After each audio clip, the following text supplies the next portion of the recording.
নমস্কার, আমি রত্না রয়েছি আপনাদের সঙ্গে।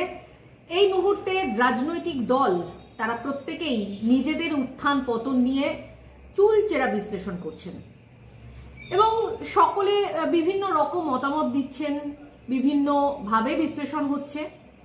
কিন্তু একটি তথ্য আমার কাছে আসলো, সেই তথ্যের ভিত্তিতে যেটা বোঝা যাচ্ছে যে দুয়ারে কিন্তু বিপদ।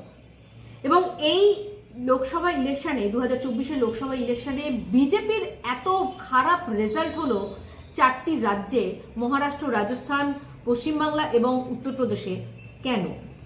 তার ঠিক কি কারণ রয়েছে এবং সম্পূর্ণ কারণ আপনাদের সামনে আমি বিশ্লেষণ করব। এই গুরুত্বপূর্ণ প্রতিবেদনটি আপনারা অবশ্যই শেষ পর্যন্ত শুনবেন এবং এটা শুনে আপনাদের মতামত অবশ্যই দেবেন। আশা করব আপনারা আপনাদের যেখানে ভুল হচ্ছে সেটা ধরতে পারবেন। আমরা জানি আমাদের দেশে বিভিন্ন সম্প্রদায়ের লোক তারা বসবাস করেন, কিন্তু তার মধ্যে সব থেকে বেশি হচ্ছে হিন্দু, তারপর মুসলিম, তারপর অন্যান্য বিভিন্ন সম্প্রদায়। কিন্তু এই ভোটের ক্ষেত্রে দেখা যাচ্ছে যে হিন্দুদের ভোট দিতে যেতে একটা অনীহা, আর এই অনীহাটার জন্যই কিন্তু এই চার রাজ্যে আজ বিজেপির এত বাজে ফলাফল হয়েছে। প্রথমে আসি মহারাষ্ট্র। মহারাষ্ট্রে দেখা যাচ্ছে যে মুসলিমরা তারা 95% মুসলিম তারা ভোট দিয়েছে, সেখানে 5% মুসলিম ভোট দিতে চায়নি।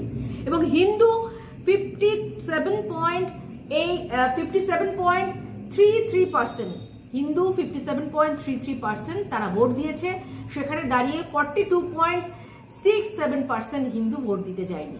42.67 হিন্দু মানে অনেক, সেটা বুঝতে হবে হিন্দুদের হলোটা কি। তারা ভোট কেন্দ্র পর্যন্ত যাচ্ছে না, আর এটাই এত বড় বিপর্যয়ের একটা কারণ। রাজস্থান, যে রাজস্থানে বিজেপি কয়েকদিন আগে তাদের বিধানসভা গড়ল, সেই রাজস্থানে বিজেপির একেবারে উল্টো ফলাফল, আর সেই ফলাফলের কারণও ঠিক এই একই বিষয়, যেটা দেখা যাচ্ছে মুসলিম ভোট 94.72% মুসলিম ভোট সেখানে ভোট দিয়েছে এবং 5.28% মুসলিম তারা ভোট দিতে যায়নি। অপরদিকে হিন্দু 60.03% হিন্দু সেখানে ভোট দিয়েছে এবং 39.96% হিন্দু ভোট দিতে চায়নি। ওয়েস্ট বেঙ্গলে মুসলিম ভোট দিয়েছে 95.45%, সেখানে ভোট দিতে যায়নি 5.55%। হিন্দু ভোট দিয়েছে 62.41% এবং ভোট দিতে যায়নি 38.59%। 38.59%টা অনেক, আর যার জন্য আজ এই জেতা সিটগুলো কিন্তু হারতে হয়েছে। এবং এই ওয়েস্ট বেঙ্গল অর্থাৎ পশ্চিমবাংলা নিয়ে যদি বলতে হয়, তাহলে সপ্তম দফার ভোটের শেষে বিরোধী দলনেতা শুভেন্দু অধিকারী তিনি একটা বিষয় কিন্তু উল্লেখ করেছিলেন। তার যখন প্রেস কনফারেন্স হয় তখন একটা বিষয় উল্লেখ করেছিলেন। তিনি বললেন যে এভাবে হিন্দু ভোটারদের আটকানোর যে প্রবণতা এই ইলেকশনে দেখা গেল, এটা আগে কখনো হয়নি। প্রত্যেকটা জায়গায় যেখানে একটু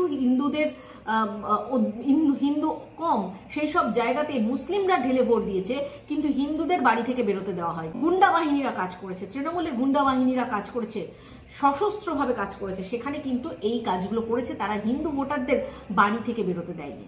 তারপর আছে তাদের হুমকি দেওয়া, তাদেরকে ভয় দেখানো, বিভিন্ন রকম প্রকল্প, সরকারি প্রকল্প থেকে তাদেরকে বাদ দিয়ে দেওয়ার হুমকি দেওয়া, একেবারে লক্ষ্মীর ভান্ডার থেকে তাদের নাম কেটে দেওয়া হবে, এই ধরনের হুমকি। বিশেষ করে সেই সব প্রত্যন্ত গ্রাম, যে সমস্ত গ্রামের মানুষজন হতদরিদ্র, তাদের ওই রেশনের চাল এবং ভাতা দিয়ে তাদের চলে, সেই সব পরিবারের লোকজনদেরকে প্রচন্ড পরিমাণে ভয় দেখানো হয়েছিল এবং তার ফল কিন্তু এটাই হলো। এবং উত্তরপ্রদেশ, আমরা জানি উত্তরপ্রদেশে কয়েক মাস আগে রাম মন্দিরকে কেন্দ্র করে কত সেখানে কাজ হয়েছে। সেখানে এয়ারপোর্ট হয়েছে, সেখানে রেল স্টেশন হয়েছে, রাস্তাঘাট থেকে শুরু করে সেখানে একেবারে উত্তরপ্রদেশ যেটা ফাজিয়াবাদ যে জায়গা, সেই জায়গাতে কর্মসংস্থানের জায়গা হয়েছে এবং কয়েক লক্ষ মানুষ প্রত্যেক মাসে সেখানে যাচ্ছে এবং সেই অনুযায়ী একটা বলা যেতে পারে সেখানকার ব্যবসা বাণিজ্য কিন্তু চাঙ্গা।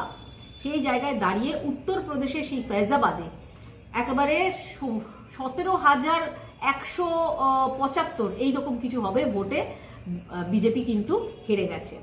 ফলে এইগুলো কিন্তু একটা মারাত্মক বিষয়। সেখানে মুসলিম ভোট দিয়েছে সম্পূর্ণ উত্তরপ্রদেশে মুসলিম ভোট পড়েছে 92.38% এবং 8.62% মুসলিম সেখানে ভোট দিতে যায়নি।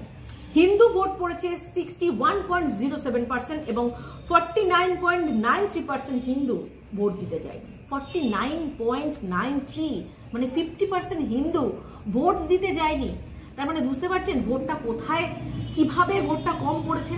সেখানে আমরা অনেক রকম বিশ্লেষণ করছি, আমরা দেখছি, কিন্তু তার মধ্যে যে এটা একটা খুব গুরুত্বপূর্ণ কারণ সেটা কিন্তু ভুললে চলবে না। এবং আরো একটি তথ্য আপনাদেরকে দিই, সেটা হচ্ছে কত সংখ্যক মুসলিম বিজেপিকে ভোট দিয়েছে এবং কত সংখ্যক মুসলিম এই ইন্ডি জোটকে অর্থাৎ কংগ্রেসকে ভোট দিয়েছে এবং আরো অন্যান্যদের ভোট দিয়েছে, ইন্ডি জোটকে ভোট দিয়েছে। মধ্যপ্রদেশে যেটা দেখা যাচ্ছে 2% মুসলিম বিজেপিকে ভোট দিয়েছে এবং কংগ্রেসকে 92% ভোট দিয়েছে মুসলিমরা। তার মানে বুঝতে পারছেন 92% মুসলিম কংগ্রেসকে ভোট দিয়েছে। মহারাষ্ট্রে বিজেপিকে ভোট দিয়েছে 6% এবং কংগ্রেসকে ভোট দিয়েছে 80%। সেখানে ওয়েস্ট বেঙ্গলে বিজেপিকে ভোট দিয়েছে মুসলিমরা 1%, সেখানে কংগ্রেসকে ভোট দিয়েছে 25% এবং তৃণমূল কংগ্রেসকে ভোট দিয়েছে 73%। উত্তরপ্রদেশে বিজেপিকে ভোট দিয়েছে মুসলিমরা 1%, কংগ্রেসকে ভোট দিয়েছে 87% এবং বিএসপিকে ভোট দিয়েছে 4%। বিহারে বিজেপিকে ভোট দিয়েছে 4%, কংগ্রেসকে ভোট দিয়েছে 83% এবং সর্বোপরি রাজস্থানে বিজেপিকে ভোট দিয়েছে 2% এবং কংগ্রেসকে ভোট দিয়েছে 90%। তাহলে বুঝতে পারছেন যে কি হারে মুসলিম সম্প্রদায় ইন্ডি জোটকে সমর্থন করেছে এবং তার পেছনে অনেক কারণ আছে, সেগুলো যাব না, সেই সমস্ত কারণ করতে গেলে আরো অনেক বড় ভিডিও হয়ে যাবে। বিষয় হচ্ছে যে হিন্দুরা বাড়ি থেকে বেরিয়ে ভোট দেয়নি, এটা কিন্তু একটা খুব আশঙ্কাজনক বিষয়।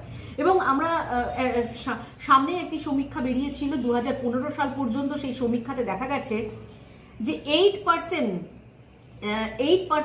হিন্দু কমে গেছে এবং সেখানে 43% মুসলিম বেড়ে গেছে।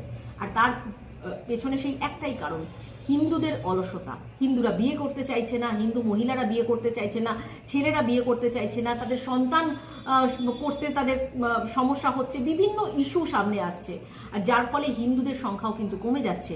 অপরদিকে আরো একটি তথ্য আসছে, সেটা হচ্ছে যে এই যে 18 বছর বয়স থেকে যে একটা ভোটার লিস্টে নাম তোলার প্রবণতা, সেই প্রবণতা কিন্তু যুবকদের মধ্যে একদম দেখা যাচ্ছে না।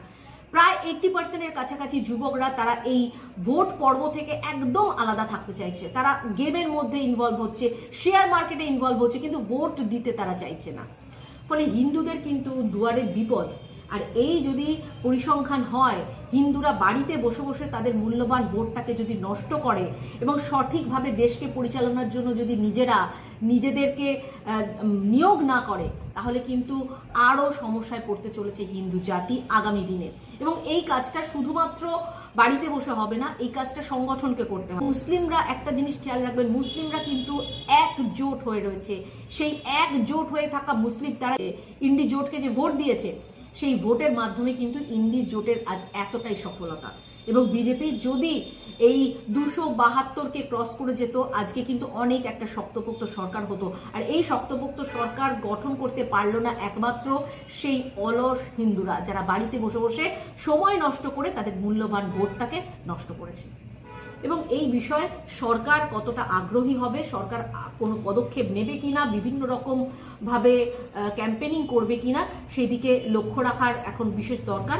কারণ এটা কিন্তু সমস্ত ইস্যু থেকে একটা বড় ইস্যু, যেটা আগামী দিনে বিপদের মুখে চালনা করবে হিন্দু জাতিকে। আজ এই পর্যন্তই, সঙ্গে থাকুন, নমস্কার।